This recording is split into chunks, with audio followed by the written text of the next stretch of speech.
Magandang hapon! Kumusta po? Narito po ulit ang update natin para sa lagay ng ating panahon. Ngayong hapon po ng December 25, 2024.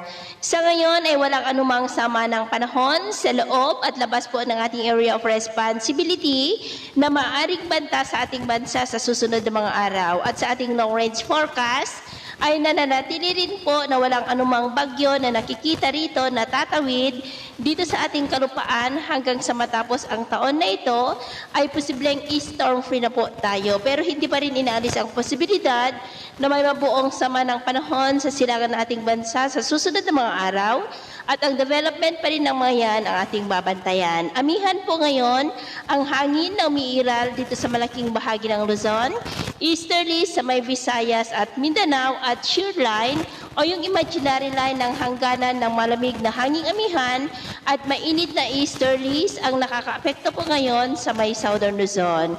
At mayroon pong namumuo na intertropical convergence zone sa silangan naman ng Mindanao.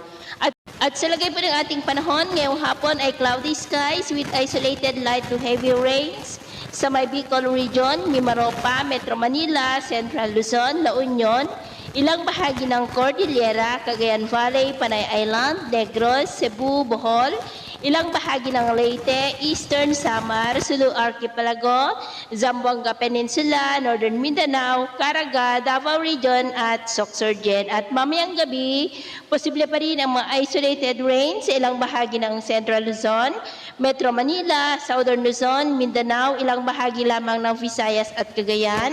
Kaya mag-ingat pa rin po tayo. At sa atin naman pong mga baybayin, iwasan na muna natin ang papalaot sa silangang baybayin ng ating bansa, maging sa Northern Seaboard ng Cagayan, Batanes Island Seaboard, Babuyan Island Seaboard, at kanlurang baybayin ng Ilocos Region at Central Luzon.